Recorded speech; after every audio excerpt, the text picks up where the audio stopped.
जहां हम लोगों को आना अलाउड नहीं था और शिवम ने ऑलरेडी किसी को इन्फॉर्म कर दिया था कृतिका के आने के बारे में, इसलिए कृतिका के टैक्सी से उतरते ही वह उसे एक प्राइवेट रूम की तरफ ले जाने लगे। मिस, वो लोग अंदर है।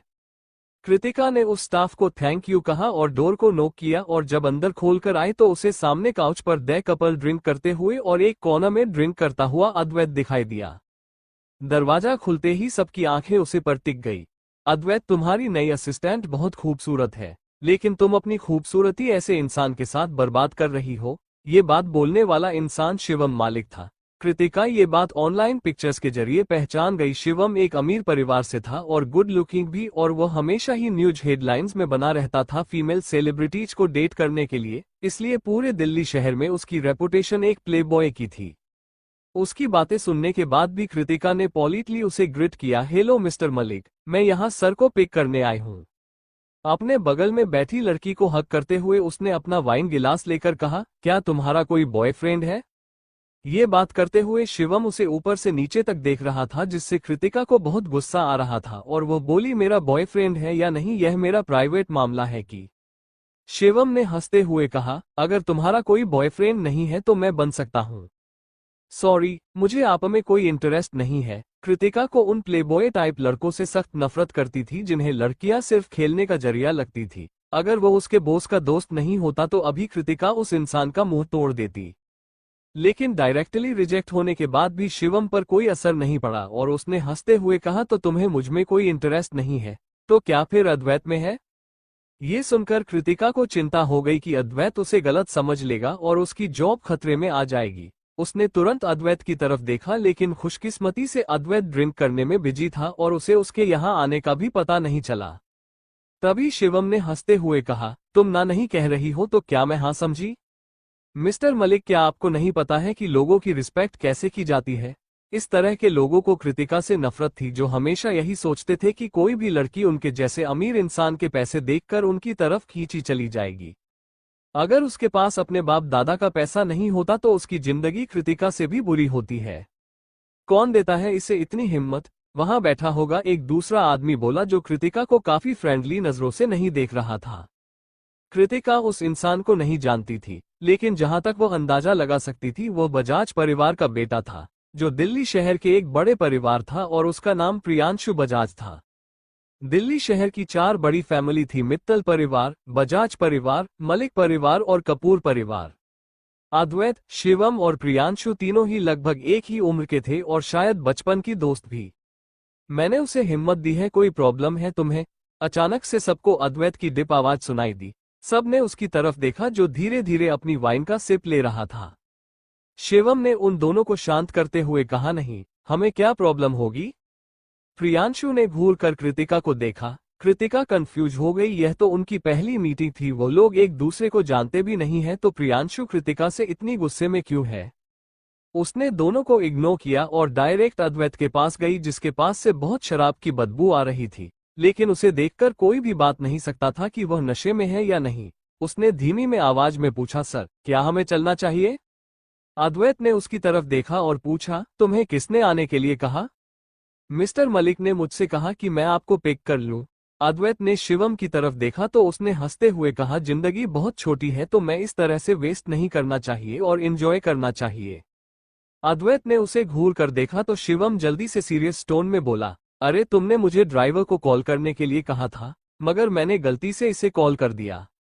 अद्वैत को उसकी बातों पर बिल्कुल भरोसा नहीं था, लेकिन उसने बहस नहीं की और खड़ा होकर कृतिका के पीछे पीछे चलने लगा। जैसे ही वो लोग जाने वाले थे, शिवम तेज आवाज में बोला, मिस कृतिका, आपको मेरे जैसा किसी हैंडसम लड़के को ढूंढकर बॉयफ्रेंड बना लेना चाहिए। तुम्हारे प्रेसिडेंट सर सिर्फ एक परफेक्ट ट्रॉफी है, जिसे सिर्फ देखा जा सकता है। उसकी बात सुनकर कृतिका स्पीचलेस हो गई। उसे पक्का लग रहा था कि शिवम उसके बॉस को गुस्सा दिलाना चाहता है। क्लब के बाहर कृतिका ने देखा कि एक ब्लैक कलर के रोल्स रॉयस पार्क थी। उसने अद्वैत के लिए गाड़ी का दरवाजा खोला और उसके बैठने के बाद कृतिका ड्राइवर सीट पर बैठते हुए बोली, सर कहाँ जाना है? कृतिका जानती थी कि दिल्ली शहर में अद्वैत के बहुत सारे घर हैं। लुटियंस दिल्ली वाले मैंशन में यह इलाका बहुत ही पोश माना जाता था, जहां देश के बड़े बड़े लोगों के घर थे और इस इलाके में अद्वैत के कई सारे घर थे। ऑलराइट, कृतिका ने जल्दी से कहा और गाड़ी स्टार्ट कर दी और डायरेक्ट नाइट क्लब से बाहर निकल गई। पूरा रास्ता सुनसान था, सिर्फ कुछ गाड़ियां सड़कों से गुजरिया दिखाई दे रही थी, जिसकी वजह से वो लोग काफी जल्दी और आसानी से आजाद के लुटियंस वाले विला पर पहुंच गए। कृतिका ने गाड़ी पार्क की और अद्वैत के लिए गाड़ी का दरवाजा खोला। प्रेसिडेंट सर, हम आ गए हैं। अद्वैत गाड़ी से उतरा और लड़खड़ाने के लिए की वजह से गिरने लगा, लेकिन कृतिका ने उसे संभाल लिया और तब जाकर उसे एहसास हुआ कि अद्वैत का शरीर बहुत गर्म है। उसने पूछा, सर क्या हुआ? जब अब कृतिका ने ध्यान से अद्वैत को देखा तब उसे एहसास हुआ कि अद्वैत का चेहरा लाल पड़ा हुआ है, जैसे कोई एलर्जिक रिएक्शन। मुझे वापस घर छोड़ दो, मेरे पास दवाई है। अद्वैत में इतनी भी हिम्मत नहीं थी कि वह सीधा खड़ा हो सके, इसलिए उसका सारा भार कृतिका के शरीर पर था, जो उससे काफी छोटी और पतली थी। उसने अपनी पूरी ताकत लगाकर उसे घर के अंदर ले गई। बहुत मुश्किल के बाद घर के अंदर लाकर उसने सोफे पर बैठाते हुए कहा, सर दवाई कहाँ है? अद्वैत ने एक तरफ इशारा करते हुए कहा, वहां पर सेकंड ड्रोवर लाल कलर की गोलियां। उसके डायरेक्शन फॉलो करते हुए कृतिका को वो रेड पिल मिल गई, जिसके बारे में अद्वैत ने कहा था, और एक गिलास पानी देते हुए उसने कहा, सर ले लीजिए, आपको बेहतर महसूस होगा। उसका बेचैन चेहरा देखकर अद्वैत हल्का से मुस्कुराया और उसने कहा, कृतिका। अद्वैत उसके नाम से उसे बहुत कम ही बुलाता था और उसकी आवाज थी इतनी अच्छी और ड्रिंक करने की वजह से उसकी आवाज और मैग्नेटिक लग रही थी। कृतिका ने हाँ में सर हिलाते हुए कहा, जी सर, क्या कर सकती हूँ? तभी अद्वैत अचानक से बोला, तुम्हारा नाम मुझे इतना क्यों गुस्सा दिलाता है? उसकी बात सुनकर कृतिका ने अपनी आंखें रोल की। उसका नाम उसे उसकी दादी माँ ने दिया था और उसे हमेशा ऐसा लगता था कि उसका नाम बहुत खूबसूरत है। उसे नहीं समझ में आया कि अचानक उसके बॉस को उसका नाम बुरा क्यों लगने लगा।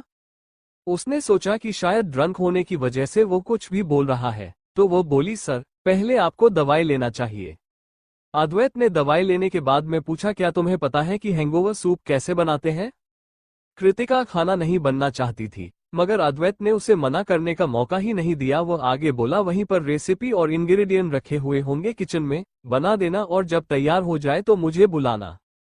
कृतिका कोई और रास्ता न होने की वजह से काम पर लग गई थी। वो बचपन से ही काफी सारे घर के काम करती रही थी, इसलिए उसके लिए काम ज्यादा मुश्किल नहीं था। रेसिपी के हिसाब से कृतिका ने सामान ढूंढे और उन्हें चॉप करके जल्दी से उन्हें उबालना शुरू किया। थोड़ी देर में ही हैंगओवर सूप तैयार हो गया। कृतिका ने सूप एक बॉल में निकला और किचन से बाहर लेकर आई, लेकिन अद्वैत लिविंग रूम में कहीं भी नहीं था। उसने आसपास नजर घुमाई तो उसे बेडरूम का दरवाजा हल्का खुला हुआ दिखा और थोड़ा से ही रोशनी आ रही थी। कृतिका ने वही टेबल पर सूप रखा और मैसेज भेजा, सर सूप तैयार हो गया है।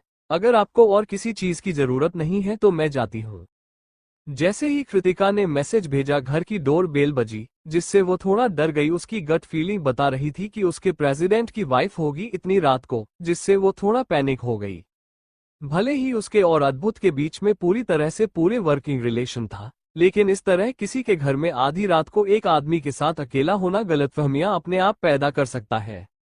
कृतिका हिचकिचा रही थी। तभी बेडरूम का दरवाजा खुला और अद्वैत बाहर आया, जिसने बाथरोब पहना हुआ था, और बोला, जाकर दरवाजा खोलो। अद्वैत ने शावर लिया हुआ था और उसके बालों से पानी टपक रहा था। उसके हैंडसम चेहरे के साथ हो इस वक्त एक चला फलता मेल सेलिब्रिटी लग रहा था। कोई भी उन दोनों को इस तरह दिखेगा तो गलत ही समझेगा। सर, क्या मैं छुप जाऊं? मगर तुम क्यों छुपोगी? कृतिका, अगर आपकी वाइफ में हम दोनों को ऐसा देखा तो वो गलत समझेंगी। चिंता मत करो, वो गलत नहीं समझेगी और मुझे तुम में कोई इंटरेस्ट नहीं है। अद्वैत ने वही बात उससे बोली जो उसने थोड़ी देर पहले शिवम से बोली थी। ऑफ कोर्स कृतिका जानती थी कि उसे उसमें कोई इंटरेस्ट नहीं है, लेकिन वो बस भी फालतू की मिसअंडरस्टैंडिंग खड़ी नहीं करना चाहती थी। अगर उसके बॉस कोई डर नहीं है तो उसे किस बात का डर?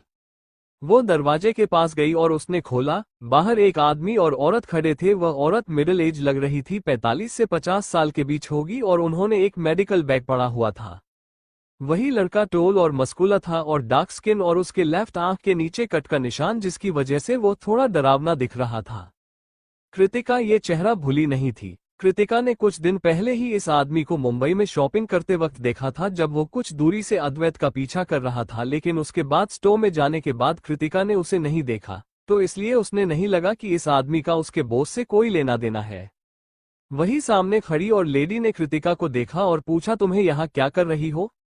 कृतिका उन दोनों इंसानों को पहचान नहीं पाई, लेकिन शायद वो दोनों उसे जानते थे। कृतिका ने पूछा, आप लोग कौन हैं? उन लेडी ने कहा, मैं डॉक्टर ज्योति शर्मा, प्रेसिडेंट मित्तल की पर्सनल डॉक्टर, और ये लड़का मेरा बेटा है अनमोल। हेलो। कृतिका साइड गई और उन्हें अंदर आने दिया। डॉक्टर ज्योति ने उसे मुस्कुरा कर देखा और डायरेक्ट अद्वैत के पास चली गई। उन्होंने जल्दी से अपना मेडिकल बॉक्स निकाला और एक इंजेक्शन तैयार करके अद्वैत को लगा दिया। उसके बाद वो बोली, अद्वैत तुम्हें पता है ना कि तुम। इतना कहते कहते वो रुक गई और पीछे मुड़ कृतिका की तरफ देखने लगी।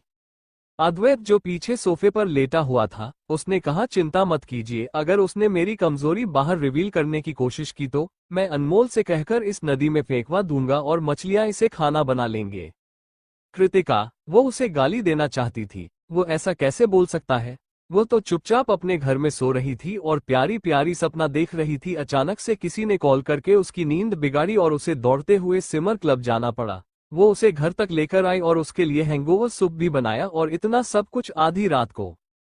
इसके बावजूद उसे एक बार भी थैंक्स नहीं कहा, बल्कि बोल रहा है कि मछलियों को खिलाने के लिए नदी में फेंक देगा।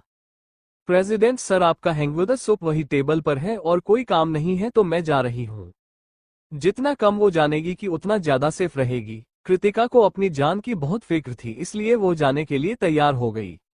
अद्वैत ने उसे इग्नोर किया तो कृतिका वहां से जाने लगी, लेकिन उस टाल और मस्कुलर लड़के यानी कि अनमोल ने उसे रोक लिया। कृतिका ने पीछे मुड़कर अद्वैत को देखा और बोली, सर मैं आपकी कमजोरी नहीं जाना चाहती और आप भी नहीं चाहते होंगे कि बाहर इंसान को आपकी कमजोरी पता चले, इसलिए मुझे जाने दीजिए। अद्वैत ने सर उठाकर उसे देखा और बोला, तुम बाहरी इंसान हो? वो हर वक्त उसके साथ रहती है और फिर भी भागने की कोशिश कर रही है। वो बिल्कुल बेवकूफ नहीं है, एक पर्सनल असिस्टेंट होने के नाते शायद वो बाहरी इंसान नहीं है। अब कृतिका के पास चुपचाप वहां खड़े रहने के अलावा और कोई रास्ता नहीं था, इसलिए वो अपना फोन निकालकर उसमें देखने लगी, क्योंकि उन्हें उनके मामले में पड़ने का बिल्कुल शौक नहीं था। लेकिन फिर भी उन लोगों की बातें उसके कानों में पड़ रही थी। डॉक्टर ज्योति बोली, अद्वैत तुम जानते हो कि तुम मिक्स अल्कोहल नहीं पी सकते, मगर फिर भी तुमने ऐसा किया। क्या तुम्हें सचमुच अपनी जिंदगी में फिक्र नहीं है? अद्वैत बोला, मैं अपसेट था, इसलिए मैंने कुछ ड्रिंक पी ली। डॉक्टर ज्योति ने पूछा, तुम अपसेट क्यों थे?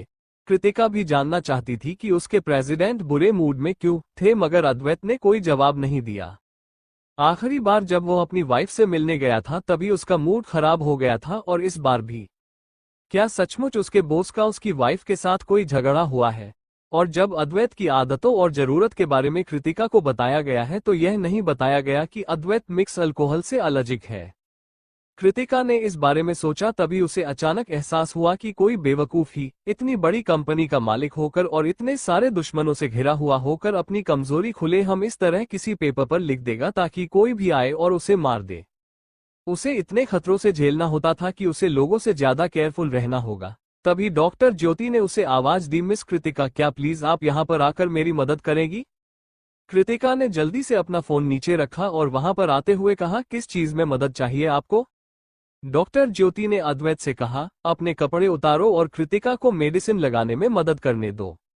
अद्वैत ने अपना बाथरोब बिल्कुल नहीं सरकाया, बल्कि उसने अपने बाथरोब का कॉलर और टाइट कर लिया, जैसे कि उसे डर हो कि कृतिका उसका एडवांटेज ले लेगी। वो बोला, मैंने आपकी दी हुई दवाई ले ली है और मैं ऑलरेडी अच्छा फील कर रहा हूँ, ऑइंटमेंट की कोई जरूरत नहीं है। डॉक्टर ज्योति बोली, तुम मुझसे ज्यादा अच्छे से अपनी बॉडी को जानते हैं। तुम जानते हो कि अगर तुमने ऑइंटमेंट इस्तेमाल नहीं किया तो ये रैशेज कम से कम 1 से 2 हफ्ते रह जाएंगे, लक्ष्मी आंटी। इतना कहते कहते डॉक्टर ज्योति रुक गई। अद्वैत उन्हें ठंडी नजरों से घूर कर देखा, लेकिन डॉक्टर ज्योति बिल्कुल ही डरी और बोली, तुम अपना ध्यान बिल्कुल नहीं रखते हो और नहीं दूसरों को रखने देते हो। सर, शायद आपको डॉक्टर ज्योति की एडवाइस सुन लेनी चाहिए। भले ही कृतिका को उसके सिचुएशन समझ नहीं आ रही थी, लेकिन उसे एक बात पता थी कि पेशेंट को अपनी डॉक्टर की बात सुनाई चाहिए। अद्वैत ने कृतिका को घूर कर देखा और बोला, अनमोल यहाँ आओ। तभी डॉक्टर ज्योति बोली, अद्वैत, अनमोल के हाथ जख्मी है और अभी तक ठीक नहीं हुआ है, इसलिए मैं कृतिका को मदद के लिए बुलाया, उसे करने दो। मैं यह मेडिसिन नहीं छू सकती क्योंकि इसके अंदर जो मेडिसिन है उससे मुझे एलर्जी है। अब अद्वैत कुछ नहीं बोला और ना ही किसी को उसने घूर कर देखा, बस कंधे से अपना बाथरोब हल्का सा सरकार दिया। उसका बाथरोब नीचे सरका तो उसकी 8 पैक बॉडी काफी आई कैचिंग थी, लेकिन सबसे ज्यादा अटेंशन उसके बॉडी पर वह लाल रेसेस खींच रहे थे। जो बहुत बुरे देख रहे थे, जिसे देखकर कृतिका एक पल के लिए डर गई। डॉक्टर ज्योति ने मेडिसिन कृतिका को देते हुए कहा, कृतिका प्लीज मेडिसिन रेसेस पर लगा दो। कृतिका ने हाँ में सर हिलाया, मगर उसने पहले ऐसा काम नहीं किया था, इसलिए उसे डर था कि अद्वैत को दर्द होगा। इसलिए उसने कहा, सर प्लीज अगर दर्द हो तो बर्दाश्त कर लीजिएगा, मैं अपनी कोशिश करूंगी आपको हर्ट ना करने की। अद्वैत ने उसे घूरकर देखा और उसकी आंखों में गुस्सा साफ दिखाई दे रहा था। कृतिका कुछ समझ नहीं पाई। क्या वो सोच रहा है कि कृतिका उसकी बॉडी को छूना चाहती है और दवाई लगाना चाहती है? अगर उसकी इतनी हाई सैलरी वाली जॉब की बात नहीं होती तो वह अगर घुटनों पर बैठकर भी उसे भीख मांगता तो कृतिका उसे नहीं छूती। डॉक्टर ज्योति बहुत सारे अलग अलग मेडिसिन को आपस मिक्स करने पर बिजी थी और कृतिका उन्हें आराम से अद्वैत को लग रही थी। वह इस वक्त काफी फोकस और सीरियस थी। भले ही वह अपनी पूरी जिंदगी में किसी लड़की के इतने करीब कभी नहीं गई थी, लेकिन उसे थोड़ा भी ऑकवर्ड महसूस नहीं हो रहा था, क्योंकि अद्वैत उसकी नजरों में सिर्फ एक पेशेंट था। अद्वैत थोड़ा सा लाल हो गया, मगर खुशकिस्मत से इसकी एलर्जी की वजह से उसका चेहरा पहले से ही थोड़ा लाल था, जिसकी वजह से किसी ने भी उसकी ऑकवर्डनेस को नोटिस नहीं किया।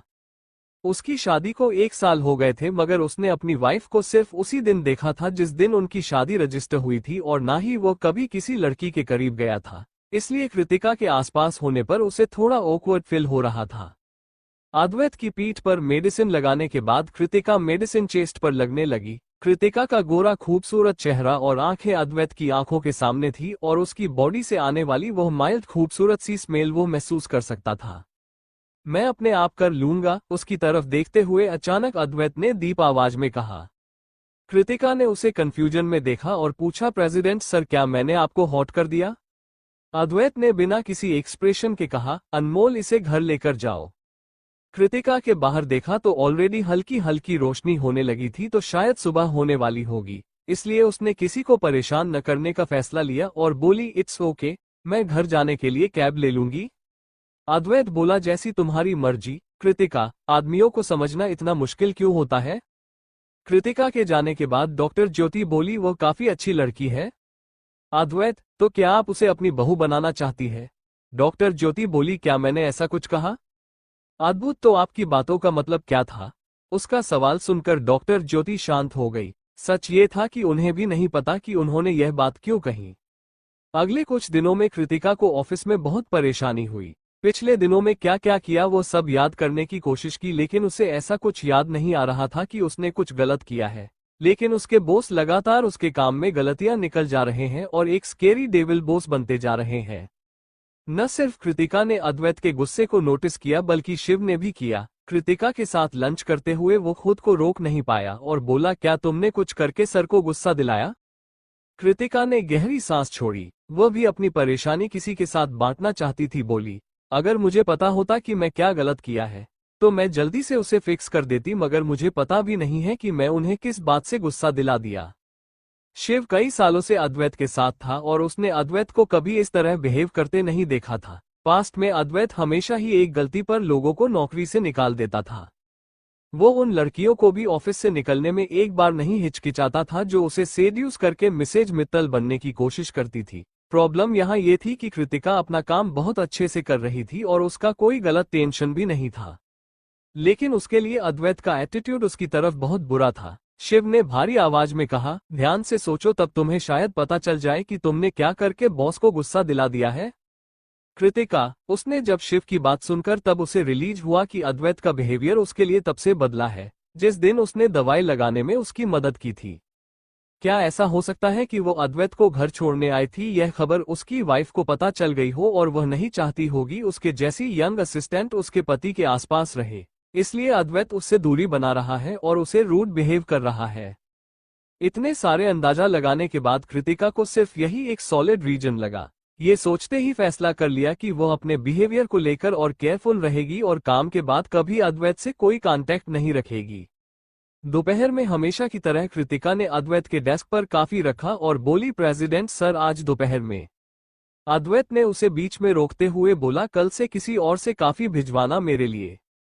अद्वैत की यह बात सुनते ही कृतिका और कंफर्म हो गई कि उसका डाउट सही था, तो फिर उसने आगे का शेड्यूल बताया। सर, वेस्ट रीजन इन्वेस्टमेंट की मीटिंग दोपहर 2:30 बजे है और आज रात आपको मलिक परिवार की एनिवर्सरी पार्टी भी अटेंड करनी है। मैंने गिफ्ट लिस्ट तैयार कर लिया, प्लीज आप देख लीजिए। बिना ऊपर देखे अद्वैत ने कहा, रख दो। कृतिका ने वहां लिस्ट रखी और कहा, सर जब यह एक एनिवर्सरी पार्टी है तो आपको अपने साथ एक पार्टनर लेकर जाना होगा। क्या आप अपनी वाइफ के साथ जाएंगे या फिर मैं कोई आपके लिए फीमेल कंपनियां ढूंढ दूं? जैसे ही कृतिका ने अपनी बात खत्म की, अद्वैत ने अचानक से उसकी तरफ देखा और कोल्ड नजरों से देखते हुए बोला, गेट आउट। कृतिका को नहीं पता था कि उसके बॉस गुस्सा इसलिए हुए क्योंकि उसने उनकी चिटा वाइफ का नाम लिया। कृतिका प्रेसिडेंट ऑफिस से बाहर चली गई और वॉशरूम चली गई अपना चेहरा धोकर शांत होने के लिए, लेकिन बदकिस्मती से वॉशरूम के बाहर ही उसे नीरज मिल गया। उसे अंदर जाने से रोकते हुए वो बोला, क्या हुआ? क्या तुम्हारी खूबसूरती काजल प्रेसिडेंट सर पर काम नहीं आया? नीरज, क्या तुम कभी कुछ अच्छा नहीं बोल सकते? कृतिका गुस्से में बोली। भले ही उसे अद्वैत से डर लगता था क्योंकि वो उसका बॉस था, उसे सैलरी देता था, लेकिन वह बाकी किसी से नहीं डरती थी।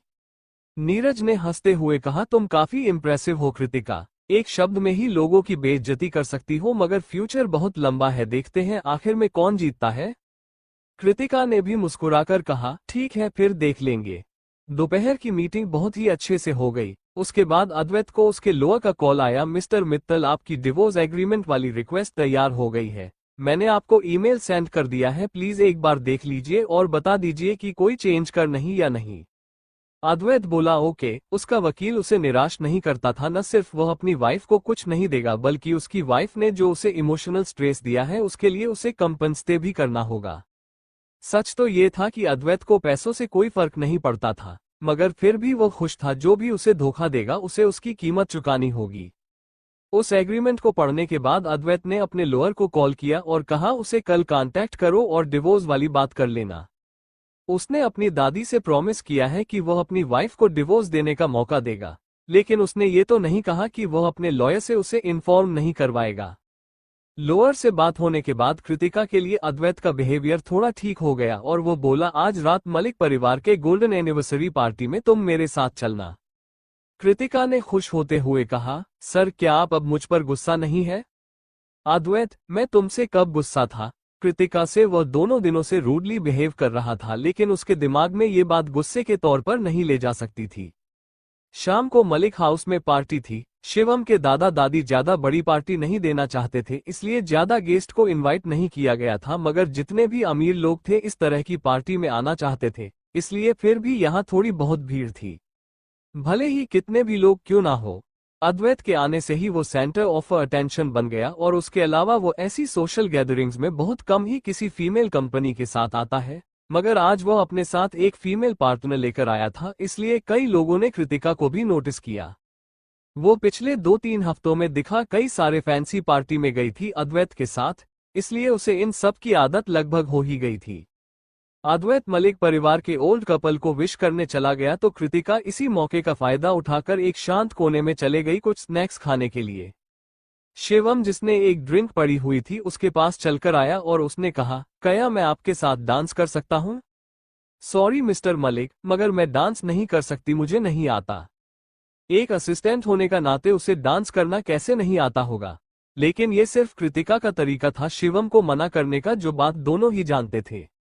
शिवम ने ऐसे नाटक की उसे कुछ समझ नहीं आया और बोला, मैं आपको सिखा सकता हूँ। तभी कृतिका बोली, आखिरी बार आपने मुझसे पूछा था कि मेरा कोई बॉयफ्रेंड है या नहीं, मैं इस बार आपको सवाल का जवाब दे देती हूँ। शिवम ने पूछा, क्या आप अपने बॉयफ्रेंड को एक एक्सक्यूज की तरह और पर इस्तेमाल करना चाहती है, मुझे रिजेक्ट करने के लिए? कृतिका ने हंसते हुए देखा और कहा, नहीं, क्योंकि मेरा कोई बॉयफ्रेंड नहीं है। शिवम ने पूछा, तो क्या मैं आपको डेट पर ले जा सकता हूँ? कृतिका आगे बोली, मैं शादीशुदा हूँ। कृतिका की बात सुनकर शिवम हंसने लगा और उसने कहा, पहली बार ऐसा कारण किसी के मुंह से सुना है किसी को रिजेक्ट करने का। क्या मुझे सम्मानित फील करना चाहिए? शिवम बोला, तुम्हें पता है ना कि तुम जितना इस तरह बिहेव करोगी उतना मेरा इंटरेस्ट तुम्हें बढ़ता जाएगा। आपको भी पता होना चाहिए कि आप जितना इस तरह बिहेव करेंगे उतना मैं आपको नापसंद करूंगी। इतना कहकर कृतिका की स्माइल गायब हो गई और उसने सीरियसली कहा, मिस्टर मलिक, मुझे आप में बिल्कुल भी इंटरेस्ट नहीं है, ना कल था ना कभी होगा, आप मुझ पर अपना टाइम वेस्ट मत कीजिए। उसकी बातों ने शिवम को और हैरान कर दिया और वह बोला, कृतिका, तुम और तुम्हारे बॉस बिल्कुल एक जैसे हैं, दूसरों को रिजेक्ट करते वक्त तुम लोग उनकी फीलिंग की बिल्कुल फिक्र नहीं करते, ये काफी इम्प्रेसिंग है। कृतिका ने जवाब दिया, मगर मुझे तो नहीं लगा। Shivam, oh my God, actually एक लड़की से बातों की जंग में हार गया। एक होस्ट होने के नाते तुम्हें अपने गेस्ट को एंटरटेन करना चाहिए। तुम यहाँ पर छुप कर मेरी असिस्टेंट के साथ क्या बातें कर रहे हो? अद्वैत की डिप आवाज उनके पीछे से सुनाई दी। कृतिका ने पीछे मुड़कर देखा तो अद्वैत उन दोनों के पीछे खड़ा था। उसे नहीं पता था कि अद्वैत कब से वहां खड़ा है और उसने उन दोनों की कितनी बातें सुनी। अद्वैत को देखते ही कृतिका का एरोगेंस गायब हो गई और उसने उसके पास जाते हुए कहा, सर। कृतिका को इतना अच्छे से बिहेव करता है देख शिवम को और इंटरेस्टिंग लगा और उसने कहा, अद्वैत तुम्हारी असिस्टेंट हमेशा मुझे परेशान करती रहती है, तुम्हें इसके बारे में कुछ करना चाहिए। क्या तुमने मिस्टर मलिक को परेशान किया? अद्वैत की आवाज से लग रहा था जैसे वो सवाल पूछ रहा हो, मगर केयरफुली देखने पर उसके होठों पर स्माइल देखी जा सकती थी। मैंने नहीं किया, कृतिका ने जल्दी जल्दी ना में सर हिलाते हुए कहा। क्या मैं सचमुच इतनी हिम्मत कर सकती हूँ कि इन्हीं के घर पर इन्हें परेशान करूं? शिवम को इस बहस में बहुत मजा आ रहा था। वो बोला, अद्वैत तुम मुझ पर भरोसा करोगे या फिर अपनी असिस्टेंट पर? आज तुम होस्ट हो और यह गेस्ट है। अद्वैत यह नहीं बोला कि वो किसकी साइड पर है, मगर उसकी बातों का साफ मतलब था कि अगर कृतिका ने शिवम को परेशान किया भी है तो उसे बर्दाश्त करना होगा, क्योंकि कृतिका उसके घर पर मेहमान है। शिवम ने उसे चिढ़ाया, अद्वैत तुम बदल गए हो। वो तुम एक्चुअल अपने फ्रेंड को एक लड़की के लिए परेशान कर रहे हो। अद्वैत की प्रायोरिटी मिक्स हो गई है। प्रियांशु चलते हुए वहां आया और जैसे ही उसने कृतिका को वहां देखा उसकी आंखें डार्क हो गई और वो बोला, तुम यहाँ क्या कर रही हो? कृतिका, वो इस इंसान को ऑफेंड करना तो दूर, कभी इस इंसान से मिली भी नहीं थी, लेकिन जब भी वो लोग एक दूसरे को देखते हैं वो हमेशा ऐसे घूरने लगता है जैसे कृतिका ने उसकी सारी प्रॉपर्टी हड़प पड़ी हो।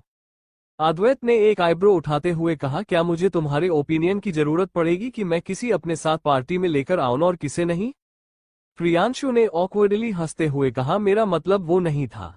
शिवम ने जल्दी से सब चीज ठीक करने के लिए कहा, तुम फाइनली आ गए हो, चलो ड्रिंक करते हैं। सर आप ड्रिंक नहीं कर सकते आज। अद्वैत ने आज ही अपनी दवाएं लेनी बंद की थी और इस पार्टी में आने से पहले डॉक्टर ज्योति ने कई बार कृतिका को फोन करके याद दिलाया था कि वह अद्वैत पर नजर रखे और उसे शराब छूने भी ना दे, इसलिए कृतिका इस बात को निगलेक्ट नहीं कर सकती थी। शिवम ने फिर से चिढ़ाया, अद्वैत तुम्हारी असिस्टेंट तुम्हारे साथ इतनी स्ट्रिक्ट क्यों बिहेव कर रही है, ऑलमोस्ट एक वाइफ की तरह? हाँ, कृतिका ने उसे घूर कर देखा और बोली, मिस्टर मलिक मुझे लगता है आपको अपना मुंह बंद रखना चाहिए। शिवम ने ऐसे नाटक किया जैसे वो हट हो गया और बोला, अद्वैत देखो तुम्हारी असिस्टेंट फिर से मुझे परेशान कर रही है। अद्वैत बोला, मैं आज रात को ड्रिंक करना चाहता है, चलो कुछ और करते हैं। ये सुनकर कृतिका फाइनली रिलैक्स हुई। शिवम ने पूछा, डांसिंग, कार्ड एस या फिर कुछ और एक्साइटिंग? अद्वैत को किसी भी चीज में कोई इंटरेस्ट नहीं था, मगर यह काफी इम्पोर्टेंट ओकेजन था इसलिए वो जल्दी जा नहीं सकता था। वो बोला, कुछ भी। Shivam, okay deal. वो चारों जल्दी ही शोर भरे बैंक्वेट हॉल से निकलकर एक कार्ड रूम में पहुंचे। शिवम काफी एक्साइटेड दिख रहा था और वो बोला, आज रात कौन कितना ज्यादा खेलेगा देखते हैं। कृतिका ने रिच लोगों को कार्ड खेलते हुए देखा था, जो एक ही रात में करोड़ों गवा देते थे। यह कोई बड़ी बात नहीं थी अमीर लोगों के लिए, लेकिन कृतिका की सेविंग्स तो इतनी भी नहीं थी कि वह अपने घर का डाउन पेमेंट कर पाए, इसलिए वो कुछ भी लॉस अफोर्ड नहीं कर सकती थी। इसलिए वो बोली, सर मैं नहीं खेलना चाहती, क्या आप किसी और को ढूंढ लेंगे? तभी शिवम जल्दी से बोला, अद्वैत तुम इसकी हर एक बात नहीं मान सकते, वरना फ्यूचर में इस डील करना मुश्किल हो जाएगा। अद्वैत कुछ नहीं बोला और कृतिका उसकी चुप्पी का मतलब समझ गई, उसे पार्टिसिपेट करना होगा। प्रियांशु की नजर लगातार कृतिका पर बनी हुई थी और बोला, चलो आज रात को ट्रूथ और डेयर खेलते हैं। शिवम बोला, मुझे मंजूर है, लेकिन ये डिपेंड इस बात पर करता है कि अद्वैत खेलेगा या नहीं। अद्वैत ने कृतिका की तरफ देखा तो कृतिका जल्दी से हाँ में सर हिलाते हुए कहा, जब तक हम पैसों के लिए नहीं खेलेंगे तब तक मैं कोई भी गेम खेलने के लिए तैयार हुए। ये सुनकर शिलम फिर से उसे पर हंसने लगा और बोला, तुम थोड़ी देर पहले इसलिए नहीं खेलना चाहती थी क्योंकि तुम्हें डर था कि तुम अपने पैसे गाँव दोगी, लेकिन तुम्हारे पैसे चाहिए किसको? कृतिका, माना कि यह लोग काफी अमीर है लेकिन उसके मुंह पर शो ऑफ करने की कोई जरूरत नहीं है। जल्दी ही ट्रुथ और डेयर का गेम शुरू हुआ और सबसे पहले कृतिका फंसी तो शिवम ने सवाल पूछा, ट्रुथ और डेयर? कृतिका, ट्रुथ। शिवम, तो आज रात जो तुमने मुझसे जो कहा बहाना वो सिर्फ मुझे रिजेक्ट करने का बहाना था ना? कृतिका बोली नहीं वो सच था। प्रियांशु बोला मैंने इस गेम का सजेशन दिया था इसलिए मुझे ये सवाल पूछना चाहिए। मिस श्रीवास्तव तुम अद्वैत को लेकर कैसा फील करती? लेकिन वो अपनी बात खत्म कर पाता उससे पहले ही शिवम ने उसे रोकते हुए कहा प्रियांशु मैंने ऑलरेडी उसका सवाल पूछ लिया है, तुम अगली बार पूछ लेना। इस बार बोतल जाकर प्रियांशु के सामने रुकी तो अद्वैत ने उसकी तरफ इंटेंशनली देते हुए पूछा तो ट्रुथ और डेयर? प्रियांशु ट्रुथ। शिवम कोई सवाल पूछने वाला ही था उससे पहले ही अद्वैत ने उसे घूर कर देखा जिससे वो चुप हो गया और उसने कृतिका की तरफ देखकर पूछा कृतिका तुम क्यों नहीं सवाल पूछती? ये सुनते ही कृतिका ने तुरंत पूछा मिस्टर बजाज हम तो पहले एक दूसरे को जानते भी नहीं है, क्या आपको मेरे जैसी ऑर्डिनरी असिस्टेंट के साथ कोई प्रॉब्लम है? प्रियांशु को उम्मीद नहीं थी कि कृतिका इतना सीधा सवाल पूछ लेगी। थोड़ी एम्बारोसमेंट में उसने पूछा तुम्हें ऐसा क्यों लगा? प्रियांशु ने जवाब नहीं दिया और कृतिका को भी जवाब नहीं चाहिए था। वो बस प्रियांशु को याद दिला रही थी कि वो सिर्फ एक असिस्टेंट है इसलिए उसे डराने की कोशिश ना करें और ना ही उसके लिए परेशानियां खड़ी करें। गेम आगे बढ़ा। इस बार शिवम फंसा तो उसने बेबाकी से कहा मैं भी ट्रुथ चुनूंगा, जो भी सीक्रेट्स तुम लोगों को जान हो मैं सच सच बता दूंगा। अद्वैत और प्रियांशु को उसके सच्चाई में कोई इंटरेस्ट नहीं था इसलिए उन्होंने कृतिका की तरफ देखा और कृतिका ने खुशी खुशी इस सवाल पूछा मिस्टर मलिक अफवाहें हैं कि आप एंटरटेनमेंट इंडस्ट्री की सबसे प्योर गोडेस को डेट कर रहे हैं, क्या ये सच है? कृतिका ने ये सवाल इसलिए पूछा था क्योंकि वो मूवी स्टार क्रिश की ड्रीम गर्ल थी, इसलिए उसने पूछ लिया। शिवम बोला कल पूरी रात मैंने उसके साथ एक्सरसाइज की, तुम्हें क्या लगता है?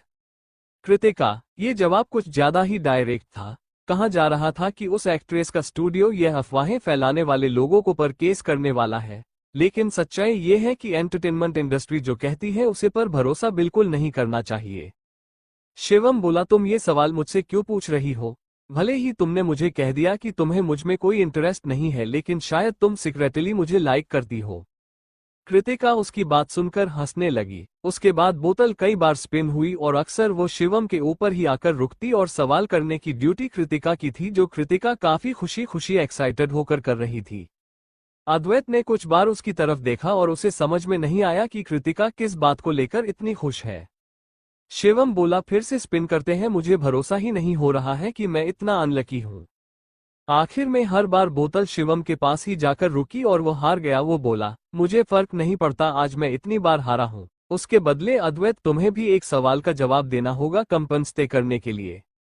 और बिना अद्वैत के जवाब का इंतजार किया उसने सवाल पूछा तो बताओ हमें कि तुम्हारे और तुम्हारी वाइफ के बीच में कैसी चल रही है चीजें? ज्यादातर लोग अद्वैत की शादी के बारे में नहीं जानते थे, सिर्फ उसकी फैमिली और क्लोज फ्रेंड इंक्लूडिंग शिवम और प्रियांशु। पास्ट में जब भी शिवम फोन पर अद्वैत से इस बारे में पूछता तो आदत हमेशा मुस्कुराकर जवाब देता था, जब मैं देश वापस आऊंगा तो उसे घर ले आऊंगा। लेकिन जब से अद्वैत को ये लगता था कि उसकी वाइफ ने चीट किया, उस औरत का नाम लेते ही उसे बहुत गुस्सा आता और वह इस बारे में बात नहीं करना चाहता था, इसलिए उसने कहा क्या तुम्हें लगता है? शिवम ने लगभग भीख मांगते हुए कहा अद्वैत प्लीज मेरे सवाल का जवाब दे दे। शिवम, क्या तुझे अद्वैत की पर्सनैलिटी नहीं पता? अगर उसे नहीं बात करनी है तो कोई बड़ी बात नहीं होगी। प्रियांशु जो कैजुअल बोला, लेकिन उसकी हर एक बात उन कपल के बीच की सिचुएशन को बता रही थी। कृतिका भी काफी क्यूरियस थी अपने प्रेसिडेंट और उनकी वाइफ के बीच में क्या हो रहा है, ये जाने के लिए, क्योंकि पिछले कुछ दिनों में बॉस ने अपनी वाइफ का जिक्र नहीं किया था। अद्वैत काफी आसानी से प्रियांशु की छोटी मोटी स्कीम्स देख सकता था, लेकिन उसमें उसको कोई इंटरेस्ट नहीं था और उसने कृतिका की तरफ देखते हुए कहा चलो। शिवम बोला तू ऑलरेडी जा रहा है। अद्वैत ने उसकी सवाल का कोई जवाब नहीं दिया और खड़ा होकर वहां से जाने लगा और कृतिका जल्दी उसे फॉलो करने लगी। जल्दी ही वो लोग पार्टी हॉल में पहुंचे तो कई सारे लोगों ने उन्हें घेर लिया और सब के सब अपने हाथ में वाइन का ग्लास लिए अद्वैत के साथ टोस्ट करना चाहते थे। अब कृतिका को फाइनली रियलाइज हुआ कि गेम में कोई इंटरेस्ट ना होते हुए भी अद्वैत क्यों इतनी देर से रूम में छुपा हुआ था, क्योंकि इन लोगों के साथ डील करना सचमुच काफी अनाइंग है। सॉरी सर, अच्छा फील नहीं कर रहा है तो ड्रिंक नहीं कर सकते? कृतिका अद्वैत के सामने खड़ी थी और हर इंसान जो अद्वैत के साथ ड्रिंक करना चाहता था उसे ब्लॉक कर रही थी और आखिर में अगर वो उन्हें ब्लॉक न कर पाती तो उसके बदले में ड्रिंक कर लेती। अद्वैत काफी आई कैचिंग था और उसके अलावा सब लोग मित्तल ग्रुप के प्रेसिडेंट के साथ अच्छे रिश्ते बनाना चाहते थे, एक के बाद एक पार्टी के सभी लोग अद्वैत के साथ ड्रिंक करने के लिए आगे आने लगे, जैसे वही आज का होस्ट हो। कृतिका ने अद्वैत के बदले इतने लोगों के साथ ड्रिंक की कि उसे चक्कर आने लगे। वह बोली, सर प्लीज यहां से चलिए। बेवकूफ लड़की, अद्वैत ने जवाब दिया।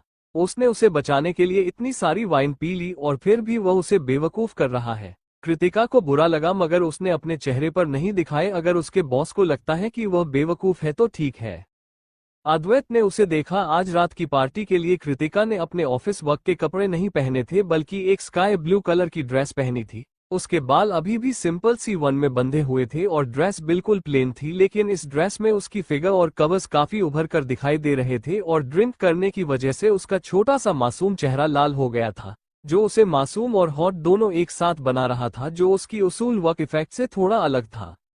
पहले पहले कई बिजनेसमैन अद्वैत के साथ ड्रिंक करना चाहते थे, लेकिन बाद में उसके साथ ड्रिंक करने लगे और उनकी गंदी निगाहें उसके ऊपर बनी हुई थी। लेकिन इस बेवकूफ लड़की ने उसे बात को नोटिस ही नहीं किया और एक के बाद एक ड्रिंक करती रही। अद्वैत चाहता तो उन लोगों को रोक सकता था, मगर उसने नहीं किया, क्योंकि वह देखना चाहता था कि यह लड़की कितनी बेवकूफ हो सकती है। अगर वह इसी तरह की बेवकूफी करती रही तो किसी दिन बड़ी मुसीबत में फंस जाएगी। अद्वैत ने दूसरी तरफ देखते हुए कहा, तुम्हें क्या सचमुच लगता है कि यहाँ पर आया हुआ हर इंसान मेरे साथ ड्रिंक करने के लायक है? अगर मैं नहीं ड्रिंक करना चाहता तो कौन मुझे फोर्स कर सकता है? कृतिका थोड़ी ड्रंक हो चुकी थी। उसने लगभग रोने वाला चेहरा बनाकर बोली, सर आपने जल्दी क्यों नहीं बोला? मुझे इतनी सारा ड्रिंक क्यों करने दिया? अपनी बेवकूफी पर वो खुद को नहीं, उसे ब्लेम कर रही थी। अद्वैत ने एक आईब्रो उठाते हुए पूछा, तुम मेरी असिस्टेंट हो या फिर मैं तुम्हारा? इसके सवाल के जवाब में कृतिका के पास कोई जवाब नहीं था। उसने सिर्फ यही सोचा कि आज अद्वैत ड्रिंक नहीं कर सकता, इसलिए वो उसके सामने खड़ी होकर सबको उसके पास आने से ब्लॉक कर रही थी। लेकिन वह ये भूल गई कि अगर उसके बॉस एक बार किसी को घूरकर देख ले तो वह अपने आप ही अपनी कदम पीछे ले लेगा। वह धीरे से हंसने लगी और अपनी स्माइल में अपनी एम्बेरेसमेंट छुपाने लगी। अनमोल ऑलरेडी दरवाजे पर गाड़ी के साथ इंतजार कर रहा था और उन दोनों को आता हुआ देखकर वो जल्दी से गाड़ी से बाहर आया। अद्वैत बैक सीट पर बैठा, जबकि कृतिका पैसेंजर सीट पर। अद्वैत ने अपने बगल की खाली को सीट को देखा और बोला, तुम कहाँ रहती हो? अनमोल तुम्हें ड्रॉप कर देगा? लेकिन कृतिका ने उसे मना करते हुए कहा, थैंक यू सर, मगर उसने कोई जरूरत नहीं है। कोई मुझे पिक करने के लिए आ रहा है, आप बस मुझे में रोड पर ड्रॉप कर दीजिए। पहली बार जब उसने बिना क्रिश और अविका को बताए आधी रात को टैक्सी लेकर घर पहुंची थी, तो पूरे 48 घंटे तक दोनों ने उससे बातें नहीं की थी। इसलिए आज उसे जैसे ही पता चला कि उसे अद्वैत के साथ पार्टी में जाना है, इसलिए तो उसने तुरंत उन दोनों को मैसेज कर दिया और क्रिश ने कहा था कि वो उसे शाम को पिक करने आएगा। उसकी बात सुनकर अद्वैत ने कैजुअली पूछा, कौन तुम्हारा हस्बैंड? उसका सवाल सुनकर कृतिका हैरान हो गई। तब उसे रियलाइज हुआ कि शायद अद्वैत ने उसकी और शिवम की बातें सुनी थी। उसका हस्बैंड तो शादी वाले दिन ही गायब हो गया, इसलिए वो उसे पिक करने आए, ऐसा तो हो ही नहीं सकता। लेकिन कृतिका सिर्फ मुस्कुराई और उसने कोई जवाब नहीं दिया, जिसे अद्वैत ने हाँ समझ लिया। जल्दी ही वो गाड़ी विला एरिया से बाहर निकली और एक ठीक जगह देखकर पार करते हुए अनमोल ने पूछा, मिस श्रीवास्तव, क्या आप यहाँ उतरना चाहेंगी? कृतिका ने हाँ में सर हिलाया और गाड़ी का दरवाजा खोलकर उन दोनों को बाय बोली, बाय अनमोल, बाय सर। अद्वैत अपनी खिड़की शीशा नीचे करते हुए अद्वैत ने ऑर्डर दिया, डिक्की में जो भी सामान है उन्हें फेंक दो। All right. कृतिका थोड़ी ड्रंक थी, इसलिए उसे चलने में दिक्कत हो रही थी, मगर फिर भी वह गाड़ी के पीछे गई और उसने डिक्की खोली तो गाड़ी की डिक्की में बहुत सारे गिफ्ट पड़े हुए थे। कुछ तो ऐसे गिफ्ट थे जो कृतिका ने पर्सनली रैप किए थे। यह वो सारे गिफ्ट थे जो उसके बॉस अपनी वाइफ को देना चाहते थे। इन गिफ्ट को तो कब का उनकी वाइफ तक पहुंच जाना चाहिए था, लेकिन अभी भी वह सारे इसी डिक्की में पड़े हुए हैं और उन्हें देखकर ऐसा लग रहा था कि किसी ने उन्हें छुआ भी नहीं। ये देखकर कृतिका सामने आई और उसने पूछा, सर क्या ये गिफ्ट आपकी वाइफ के लिए नहीं थे? आपने उन्हें क्यों नहीं दिए? अद्वैत ने अपनी एक सिगरेट जलाई और बोला, मुझे इनकी जरूरत नहीं है, उन्हें फेंक दो या फिर बेच दो या फिर खुद इस्तेमाल कर लो, जो तुम्हारी मर्जी करे करो। कृतिका को थोड़ा बुरा लगा। वो बोली, सर आपके और आपकी वाइफ के बीच में क्या हुआ है? आप उसे इतना प्यार करते हैं, एक गलत फैसला आप लोगों के रिलेशनशिप को खराब कर सकता है। अद्वैत जब भी अपनी वाइफ के बारे में बात करता है तो उसकी आंखों में एक खुशी दिखाई देती और सिर्फ 1-2 हफ्ते में ही सब कुछ बदल गया है। इस बार अद्वैत जब भी अपनी वाइफ का जिक्र करता है तो उसकी आंखों में एक घिन और गुस्सा दिखाई देता। शायद कुछ हुआ होगा। अचानक अद्वैत ने बहुत ही ठंडी और सीरियस आवाज में कहा, सारा सामान निकालो और फेंक दो और अगली बार मेरे सामने उसका नाम मत लेना। अद्वैत यह बात किसी को नहीं बताना चाहता था तो कृतिका में भी इतनी हिम्मत नहीं हुई कि वह पूछे। वो वापस डिक्की के पास गई और सामान निकालने की कोशिश करने लगी। जैसे ही वह झुकी अचानक उसके पेट में गड़बड़ी होने लगी और उसे ऐसा लगा जैसे किसी भी वक्त उल्टी कर देगी, लेकिन उसने किसी तरह खुद को कंट्रोल किया क्योंकि अद्वैत के असिस्टेंट होने के नाते वह अपने बॉस के सामने खुद को एम्बेरेस होते हुए नहीं देख सकती थी। गहरी सांस लेकर उसने कुछ धीरे धीरे सामान निकालना शुरू किया। ठीक उसी वक्त अनमोल बाहर आया और बोला, मैं कर देता हूँ। वो काफी लंबा और स्ट्रांग था। उसने जल्दी ही सिर्फ कुछ ही सेकंड में सारा सामान निकालकर वहीं जमीन पर रख दिया, जिससे कृतिका ने मुस्कुराकर कहा, थैंक यू अनमोल। अनमोल ने उसे एक्सप्रेशन के बिना देखा और वापस गाड़ी में जाकर बैठ गया। लेकिन वो गाड़ी स्टार्ट करता है उससे पहले ही अद्वैत बोला, रुक जाओ थोड़ी देर, मुझे एक और सिगरेट स्मोक करनी है। वो स्मोकिंग गाड़ी चलते हुए भी कर सकता था, अनमोल ने सोचा, मगर उसने ये सवाल पूछा नहीं और बस अपनी बॉस का एड्रेस फॉलो किया। अद्वैत ने दूसरी सिगरेट जलाई लेकिन वह उसे स्मोक नहीं कर रहा था बल्कि अपने हाथ में सिगरेट लिए हुए विंडो पर टैप कर रहा था। कृतिका ऐसे नाटक नहीं कर सकती थी जैसे उसने कुछ देखा ही नहीं, इसलिए उसने जाकर पूछा, सर क्या और कोई बात है? अद्वैत ने उसकी तरफ देखा और पूछा, क्या तुम्हें जो पिक करने आने वाला है वो नहीं आया अभी तक? कृतिका ने जवाब दिया, सर ट्रैफिक एग्जाम ज्यादा होगा, आप तो जानते ही हैं वो थोड़ी देर के लिए फंस गया है, वो ऑलमोस्ट आता ही होगा। जैसे ही कृतिका ने अपनी बात खत्म की एक रेगुलर फॉर्च्यूनर गाड़ी अपोजिट साइड से आई हुई दिखाई दी, जिसे देख कृतिका की आंखों में चमक आ गई। बोली, सर मुझे पिक करने के लिए कोई आ गया है, बाय। वो खुशी खुशी उस गाड़ी के पास गई और काफी जेंटल आवाज में बोली, क्रिश मैं यहाँ पर हूँ। रात के अंधेरे और शांति की वजह से उसकी आवाज क्लियरली सुनी जा सकती थी। अद्वैत ने उसे गाड़ी के ड्राइवर की तरफ देखा लेकिन ज्यादा रात होने की वजह से और वहां रोड पर स्ट्रीट लाइट खराब होने की वजह से वो उसे आदमी का चेहरा नहीं देख पाया। उसने अपनी सिगरेट फेंक की और अनमोल को ऑर्डर दिया, चलो। अनमोल ने गाड़ी स्टार्ट की और वह आगे बढ़ने लगा, लेकिन कुछ दूरी पर से भी रियर व्यू मिरर में उस आदमी को नहीं देख पाए जो कृतिका को लेने आया था, लेकिन उनकी पोजीशन से ऐसा लग रहा था जैसे उस आदमी ने कृतिका को गले लगाया हुआ है। अनमोल बोला, सर लगता है मिस श्रीवास्तव और उनके हस्बैंड का रिलेशनशिप काफी अच्छा है। अद्वैत ने कोई जवाब नहीं दिया लेकिन अनमोल की एक एक बातों से सुनाई दी। उसे याद आया कि कृतिका ने उसे आदमी से काफी जेटल वॉइस में बात की थी जो हमेशा उसके साथ बात करते हुए सीरियस टोन से बिल्कुल अलग थी। उसने कहा। अनमोल को अपने बॉस का रिएक्शन समझ में नहीं आया। उसने सेक्रेटरी रियर व्यू मिरर के जरिए अद्वैत की तरफ देखा, मगर उसके बॉस के चेहरे पर कोई एक्सप्रेशन नहीं थे और कुछ भी गलत नहीं लगा। वहीं दूसरी तरफ कृतिका की साइड पर कृष्ण ने उसकी पिठ सहलाते हुए कहा, बेवकूफ लड़की, जल्दी उल्टी कर, तभी तुझे अच्छा फील होगा। कृतिका को इतना चक्कर आ रहा था कि वह खड़ी भी नहीं हो पा रही थी। उसने बहुत ही मुश्किल से पूछा, क्या मेरे बॉस चले गए? हाँ वो चला गया, कृष्ण ने उसके सर पर टपाली मारते हुए कहा, बेवकूफ लड़की, डबल सैलरी के लिए किया तो अपनी जान देगी, लेकिन पैसों से मुझे सिक्योरिटी महसूस होती है। कृतिका उसकी तरफ देखा और मुस्कुराई और अचानक उसकी आंखों से आंसू बहने लगे। अपनी हेल्थ का ध्यान रखा करो। जब से ही कृतिका प्रेसिडेंट की पर्सनल असिस्टेंट बनी थी, कृष और अविका से बेहतर कोई नहीं जानता था कि वह कितने ज्यादा प्रेशर में है। कई बार ऐसा हुआ था कि काम खत्म होने के बाद जब वह लोग आधी रात को उठाते तो कृतिका को नींद में काम की ही बातें बड़बड़ाता हुआ सुनते थे। उन दोनों ने उसे बहुत बार सलाह दी थी कि वह इतनी मेहनत ना करे। उनका कॉमिक स्टूडियो बहुत अच्छा चल रहा था, इसलिए उसे प्रेसिडेंट की पर्सनल असिस्टेंट बनकर मेहनत करने का जरूरत नहीं थी। वो एक कंफर्टेबल लाइफ जी सकती है।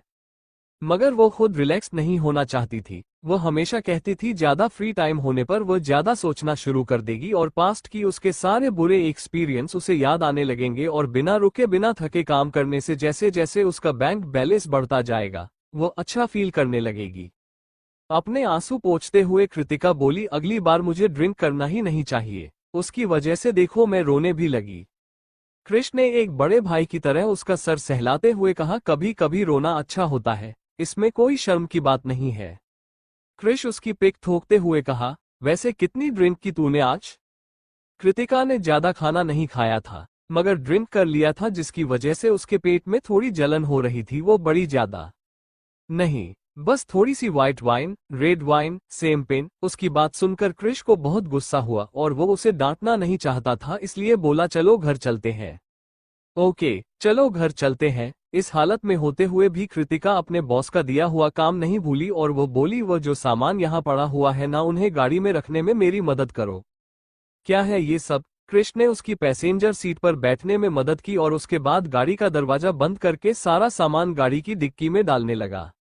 यह वो सारे गिफ्ट है जो मेरे बॉस ने किसी को दिए नहीं। उन्होंने मुझे ये हैंडल करने के लिए कि कहे, मैंने सोचा कि मैं इन सारे गिफ्ट को वापस रिफंड कर दूंगी और सारे पैसे उन्हें वापस कर दूंगी। सारे सामानों की कीमत लगभग करोड़ों में थी, इसलिए कृतिका इन्हें ऐसे ही नहीं फेंक सकती थी। उन्हें वापस रिटर्न करके पैसे अद्वैत को भेजना ही सबसे बेस्ट ऑप्शन था।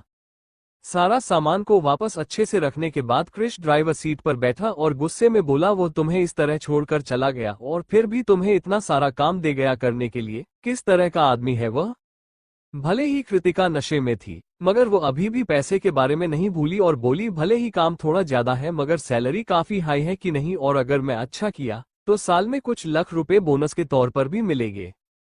क्रिश जानता था कि इस हालत में उससे बहस करना बिल्कुल बेकार बात है और खास करके पैसों को लेकर, इसलिए उसने अविका को मैसेज किया, अभी कृति की बच्ची ने ड्रिंक कर ली है, इसलिए तो उसके लिए थोड़ा सूप बना देना, उसे वापस लेकर आ रहा हूँ। अविका ने तुरंत जवाब दिया, श्योर, लेकिन उस पर नजर रखना। ड्राइविंग करते हुए क्रिश बार बार पैसेंजर सीट पर बैठी कृतिका को देख रहा था और वह एक साइड में खाली आंखों से देखे जा रही थी, जिसे देखकर क्रिश ने आखिर में पूछ लिया, कृति क्या सोच रही है तू?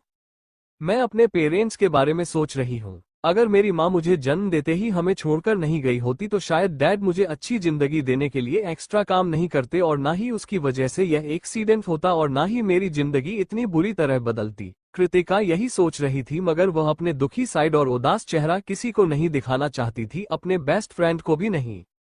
उसने मुस्कुराकर कहा, क्रिश देख, आसमान में तारे नहीं दिखाई दे रहे हैं।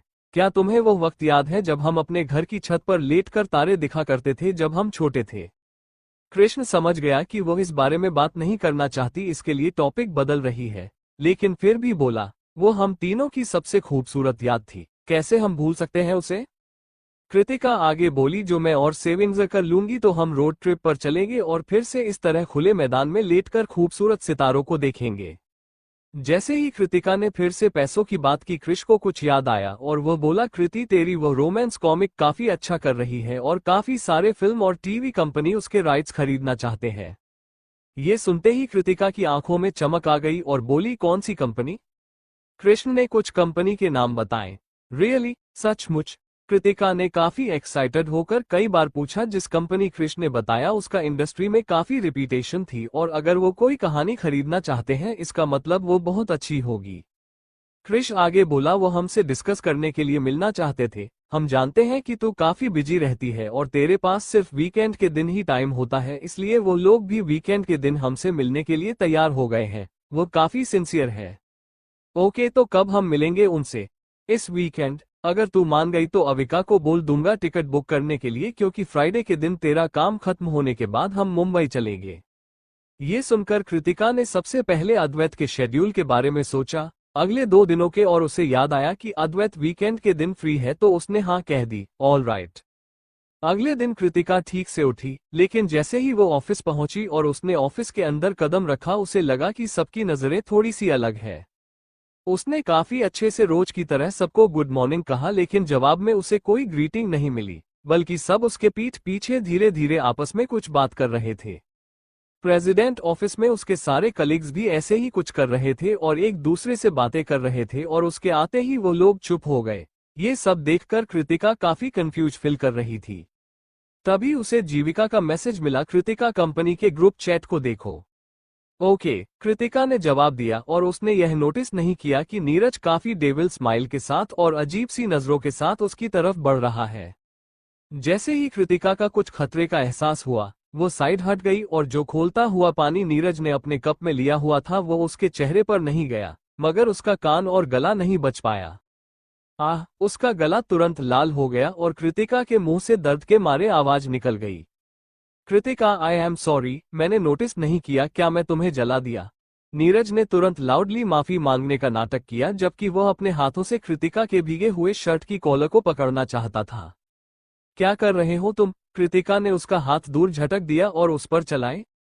मैं तुम्हें बर्बाद कर देना चाहता हूँ। नीरज थोड़ा सा और नजदीक आया और उसने शैतानी मुस्कुराहट के साथ कहा, कृतिका, मैंने तुम्हें वार्निंग दी थी कि प्रेसिडेंट की असिस्टेंट की पोजीशन के लिए मुझे फाइट मत करो, मगर तुमने मेरी बात नहीं सुनी। अब मैं तुम्हें इस कंपनी से बहुत बुरी तरह बेइज्जत करके निकलूंगा। तुम ऐसा नहीं कर सकते। कृतिका उसके साथ बहस करने का कोई मूड नहीं था, इसलिए वो मुड़ी और अपने ऑफिस में जाकर अपना लैपटॉप ऑन किया। जिस पोस्ट के बारे में युविका ने मेंशन किया था उसे वो सर्च करने की जरूरत ही नहीं पड़ी, बल्कि कंपनी के इंटरनेट को खोलते ही वो पोस्ट उसकी स्क्रीन पर दिखाई देने लगी। कृतिका की कुछ शेमफुल सीक्रेट्स। जब कृतिका ने उस पोस्ट पर टैप किया तो उसमें कोई टेस्ट डिस्क्रिप्शन नहीं थे, बल्कि कुछ पिक्चर्स थी। पहली 3 पिक्चर्स में वो और शिवम कल रात जब मलिक हाउस में बातें कर रहे थे तब की फोटोज थी, जो उनके पीछे से ले गई थी। कल रात वो और शिवम बातें कर रहे थे तो उन दोनों के बीच में इतनी दूरी थी कि वहां और 2 लोग खड़े हो सकते थे, लेकिन जिस जंगल से यह फोटोज ली गई थी उसमें लग रहा था कि वो लोग काफी नजदीक खड़े हैं और शिवम कृतिका के कान में कुछ कह रहा है। चौथी पिक्चर में वो क्रिश की बाहों में थी और क्रिश उसे किस करने के लिए झुका हुआ था, ऐसे एंगल से फोटो ली गई थी। और 5वीं पिक्चर उसके सर को छू रहा था और 6ठी पिक्चर में क्रिश पैसेंजर सीट के दरवाजे के बाहर खड़ा था और कृतिका अंदर बैठी हुई थी। पहली नजर में उस फोटो को देखकर ही लग रहा था कि क्रिश से किस करने के लिए झुका हुआ है, लेकिन सच्चाई ये थी कि क्रिश बस उसे बिठाकर वहां झुककर उसे कुछ बोल रहा था। और 7वीं फोटो में एक सुपरमार्केट की थी, जहां कृतिका शॉपिंग कर रही थी और एक अनजान लड़का भी उसके बगल में ही शॉपिंग कर रहा था, लेकिन उन दोनों की भी फोटो इस तरह ली गई थी जैसे वो लोग एक दूसरे को बहुत अच्छे से जानते हो। सारी फोटोज में किसी भी लड़के का चेहरा ठीक से नहीं दिखाया गया था, लेकिन कृतिका का चेहरा एकदम साफ था, जिसे कोई भी देखकर आराम से पहचान सकता था। फोटोज से ज्यादा कृतिका को उसके नीचे आए हुए कमेंट्स में परेशान किया। जो लोग सच नहीं भी जानते थे वो लोग भी उसके बारे में बुरा बोल रहे थे। कृतिका ऊपर से कितनी मासूम दिखती है, लेकिन उसकी प्राइवेट लाइफ तो काफी मेंसी है। किसे पता कि वो आज तक कितने लड़कों के साथ रही है। हो सकता है कि उसने इतनी ऊंची पोजीशन पाने के लिए भी कुछ किया हो। एक सीईओ की असिस्टेंट कंपनी की इमेज को रिप्रेजेंट करती है। हम इस तरह की लड़की को नहीं रहने दे सकते। ये सीन बिल्कुल कुछ सालों पहले के इंसिडेंट की तरह था, जो उसके साथ हुआ था। बिना कोई पूरी सच्चाई जाने सिर्फ अपने अपने राय बनाकर उसे बदनाम किया जा रहा है और सब लोग उसे ब्लेम कर रहे हैं। अचानक कृतिका का दिल बहुत तेज धड़कने लगा। उसके सामने वो नज़ारे घूमने लगे। कुछ लोग उसके बाल खींच रहे हैं, उसे मार रहे हैं और उसे गालियां दिया जा रहे हैं। तुम कितनी यंग हो और इतनी बेशर्म हरकत करती हुए तुम्हें शर्म नहीं आती? इस भाग दो यहां से, इतनी दूर भगा दो कि यह कभी यहां आ ना पाए। वो सबको एक्सप्लेन करने की कोशिश करी थी, लेकिन कोई इस पर भरोसा नहीं कर रहा था। वो उस बात पर भरोसा कर रहे थे जो उन्होंने ऑलरेडी डिसाइड कर लिया था। कृतिका, क्या ये सब सच है? शिव की आवाज से कृतिका अपनी पुरानी और भयानक यादों से बाहर आए।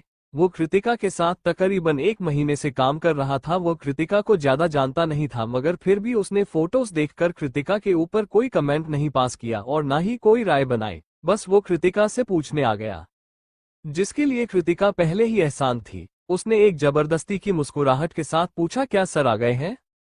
शिव ने जवाब दिया, अभी अभी आए हैं। कृतिका के हाथ ठंडे पड़ गए थे। उसने उसी हाथों से अपना लैपटॉप उठाया और अद्वैत की ऑफिस की तरफ बढ़ गई। अद्वैत इस समय अपनी फ्लोर्स टू सीलिंग विंडो के पास खड़ा था और स्मोकिंग कर रहा था। उसकी पीठ डोर की तरफ थी, इसलिए कृतिका उसके एक्सप्रेशन नहीं देख सकती थी। उसने अपना लैपटॉप और उसकी डेस्क पर रखते हुए कहा, सर, किसी ने कंपनी के ऑफिशियल अकाउंट पर मेरी प्राइवेट लाइफ के बारे में अफवाहें फैलाई है। मुझे 2 मिनट चाहिए एक्सप्लेन करने के लिए। अद्वैत ने बिना पीछे मुद्दे ही जवाब दिया, मुझे तुम्हारी प्राइवेट लाइफ में कोई इंटरेस्ट नहीं है, लेकिन अगर तुम्हारी प्राइवेट लाइफ की वजह से मेरी कंपनी की इमेज खराब होती है तो आई एम सॉरी, तुम्हें ऑफिस छोड़कर जाना होगा। कृतिका को ऐसा लगा जैसे किसी ने उसे पहाड़ की चोटी से धक्का दे दिया हो। वो बोली, सर प्लीज मुझे एक्सप्लेन तो करने दीजिए। लेकिन वो अपनी बात खत्म पर कर पाती उससे पहले ही अद्वैत उसे बीच में रोकते हुए कोल्डली कहा, तुमने कहा कि यह अफवाह है, तो फिर इसे साबित करने के लिए सबूत लाओ। मैं तुम्हें 2 घंटे दे रहा हूं हैंडल करने के लिए, वरना तुम्हें जाना होगा। यही तो कृतिका सुनना चाहती थी। उसने कहा, थैंक यू सर। अद्वैत सही तो कह रहा था कि अगर वो अपनी पर्सनल मामलों को ही सॉल्व नहीं कर पाएगी तो वो सीईओ की पर्सनल असिस्टेंट की पोजीशन कैसे संभालेगी। सबसे पहले अद्वैत के पास एक्सप्लेन करने के लिए आई क्योंकि वह नहीं चाहती थी कि अद्वैत भी अफवाह में यकीन कर ले। अगर अद्वैत ने अफवाहों पर यकीन कर लिया तो न सिर्फ उसकी आगे जॉब जाएगी कि उसके फ्यूचर में कोई जॉब भी नहीं मिलेगी। कई सालों पहले जब उसके साथ ठीक इसी तरह की कोई घटना हुई थी तो वह बच्ची थी और उसे नहीं पता था कि जो लोग उसके बारे में भला बुरा कह रहा है उनसे कैसे लड़ना है। लेकिन अब वो कोई छोटी बच्ची नहीं है और वो खुद को किसी को परेशान नहीं करने देगी। सीईओ ऑफिस से निकलने के बाद कृतिका तुरंत कंपनी की इंफॉर्मेशन सिक्योरिटी डिपार्टमेंट में गई और उसने उससे स्टाफ मेंबर के से पूछा उस इंसान को ढूंढने के लिए जिसने ये पोस्ट किया था और शिव की कॉल की वजह से वह लोग कृतिका की बात मान भी गए। कुछ ही मिनट में उस स्टाफ को पता चल गया कि किसी इंसान ने ये पोस्ट किया था। ये पोस्ट किया था वह नीरज नहीं था जैसा कि कृतिका ने अंदाजा लगाया था, लेकिन वो पूरी तरह से श्योर थी कि इसमें नीरज का कोई ना कोई हाथ जरूर है। अपने हाथ में एम्प्लॉयज की लिस्ट आते ही कृतिका ने तुरंत पुलिस को कॉल किया। पुलिस ने इतनी बड़ी कंपनी का मामला होने की वजह से काफी जल्दी रेस्पॉन्ड किया और आधे घंटे में ही उन्होंने उसे पोस्ट करने वाले इंसान का घर ढूंढ लिया और उसे पोस्ट करने वाले इंसान ने पुलिस के डर से तुरंत यह बात कन्फेस कर ली कि इन सब के पीछे नीरज जी मास्टरमाइंड था और उन्होंने नीरज के कंप्यूटर से नीरज को कृतिका को स्टॉक करते हुए और उसे सेक्रेटली उसकी फोटो लेते हुए जितने भी सबूत थे वह ले लिए। जब सारा काम हो जाने के बाद पुलिस कंपनी नीरज को अरेस्ट करने आई तो कृतिका ने अपनी घड़ी की तरफ देखा। अभी एग्जैक्टली सिर्फ 2 घंटे बीते थे। ये देखकर उसने फाइनल एक राहत की सांस ली और डायरेक्टर नीरज के सामने जाकर पूरे पुलिस और स्टाफ के सामने उसे 2 बार तेज थप्पड़ मारे। सभी हैरान नजरों के बीच नीरज को थप्पड़ मारने के बाद कृतिका ने अपने हाथ रब किया और हंसते हुए बोली, एक आदमी होकर तुम एक लड़की को परेशान कर रहे हो, लेकिन फिर भी तुम सिर्फ उसे की रिपीटेशन खराब करना और उसके बारे में बुरा बोलने ही कर सकते हो। क्या तुम्हारे पास और कोई अच्छी ट्रिक नहीं थी? कृतिका, अभी हमारे बीच सब खत्म नहीं हुआ है। नीरज ने गुस्से में दांत पीस लिए, लेकिन इस वक्त वो कृतिका का कुछ नहीं कर सकता था और पुलिस उसे खींचते हुए ले गई। कृतिका ने सबके सामने ही एचआर मैनेजर को फोन किया और तेज आवाज में बोली, कंपनी में सबको बता दीजिए कि जो कोई भी किसी भी दूसरे एम्प्लॉय के बारे में गलत अफवाह फैलाएगा और उसे बेइज्जत करने की कोशिश करेगा उसे काम से निकाल दिया जाएगा और कभी किसी कंपनी में जॉब नहीं मिलेगा। इतना कहकर कृतिका ने बिना सामने वाले का जवाब सुन कॉल कट कर दिया और सीईओ ऑफिस के जो 20-30 एम्प्लॉयज थे उनकी तरफ देखते हुए कहा, तुम सब ने देख लिया है कि आज धीरज ने मेरे खिलाफ गलत अफवाहें तो मैंने उसे कंपनी से बाहर निकाल दिया। अगली बार जो मेरे साथ ऐसा करने की कोशिश करेगा मैं उसे भी निकाल सकती हूँ क्योंकि प्रेसिडेंट सर मेरे पीछे है। प्रेसिडेंट सर, प्रेसिडेंट सर, सब कृतिका के पीछे देखते हुए एक एक करके बोलने लगे। जब कृतिका ने पीछे मुड़कर देखा तो अद्वैत सचमुच उसके पीछे खड़ा था जो उसकी बातों को प्रूव कर रहा था। कृतिका एक पल के लिए जम गई और फिर खुद को कंट्रोल करते हुए बोली, हेलो सर। अद्वैत ने एक नजर उसे देखा और बिना कुछ कहे वहां से वापस जाने लगा। उसे फॉलो करते हुए शिव बोला, जल्दी करो। कृतिका भी जल्दी जल्दी उनके पीछे चलने लगी। तभी अद्वैत बोला, लंच टाइम होने वाला है, चलो कैफेटेरिया में चलते हैं। अद्वैत अपने खाने को लेकर बहुत चूजी था। उसका खाना स्पेशली एक इंसान बनाता था और सारे वेजिटेबल फ्रूट्स जो भी अद्वैत खाता था वो उसके खुद के फार्म से आते थे। वो बाहर का कुछ भी नहीं खाता था। कृतिका उसके साथ 1 महीने से काम कर रही थी, लेकिन ये पहली बार था जब उसने अद्वैत को कैफेटेरिया में जाते हुए देखा था। अभी लंच टाइम पूरी तरह हुआ नहीं था, इसलिए कैफेटेरिया में कोई एम्प्लॉयज नहीं थे। कृतिका हमेशा विंडो सीट पर ही बैठती थी, लेकिन अद्वैत जाकर बीच में बैठ गया तो कृतिका को भी उसी के साथ बैठना पड़ा। भले ही यह कंपनी का कैफेटेरिया था, मगर यहाँ का खाना किसी 5 स्टार रेस्टोरेंट से भी अच्छा था और जो भी कोई कुछ खाना चाहता यहाँ उसे मिल जाता था। कृतिका सोच ही रही थी कि उसे क्या खाना है, तभी अद्वैत का पर्सनल शेफ बहुत सारा खाना लेकर आया और काफी स्वादिष्ट खाने टेबल पर लगा दिए। शिव खुद को रोक नहीं पाया और उसने मुंह में पानी लाते हुए कहा, वाह, आज हमें ट्रीट मिलेगी। लेकिन कृतिका थोड़ी डिस्ट्रैक्टेड थी, इसलिए बोली, मैं वॉशरूम जाती हूँ। कृतिका रेस्ट रूम में गई और उसने कई बार ठंडे पानी से अपना चेहरा धोया और अपने आप को स्टेबल करने के बाद वह बाहर आई। जैसे ही वो रेस्टोरेंट से बाहर आई उसे शिव मिल गया तो वो बोली, थैंक यू शिव। शिव ने कंफ्यूजन में पूछा, किस लिए थैंक यू बोल रही हो? कृतिका ने जवाब दिया, अगर तुमने इंफॉर्मेशन सिक्योरिटी डिपार्टमेंट को कॉल नहीं किया होता तो मेरी बात सुनते ही नहीं और नहीं मेरी मदद करते। कृतिका का हाल फिलहाल में सीओई की पर्सनल असिस्टेंट के तौर पर प्रमोशन हुआ था, इसलिए उसके ज्यादा कनेक्शन नहीं थे और इस अफवाह के बाद तो सबने ये भी सोच लिया था कि अद्वैत, जो कभी अपनी कंपनी के खिलाफ कुछ बर्दाश्त नहीं कर सकता था, वो उसे नौकरी से निकल ही देगा, इसलिए कोई भी उसकी बात को सीरियसली नहीं लेता। अगर शिव ने कॉल नहीं किया होता तो। उसकी सारी बातें सुनने के बाद शिव ने एक्सप्लेन किया, वो कॉल एक्चुअली सर ने किया था, तुम्हें उन्हें थैंक यू कहना चाहिए। इस वक्त शिव को भी गिल्टी फील हो रहा था क्योंकि उसे वक्त उसने भी उसे पोस्ट पर भरोसा कर लिया था और कृतिका की मदद नहीं करना चाहता था।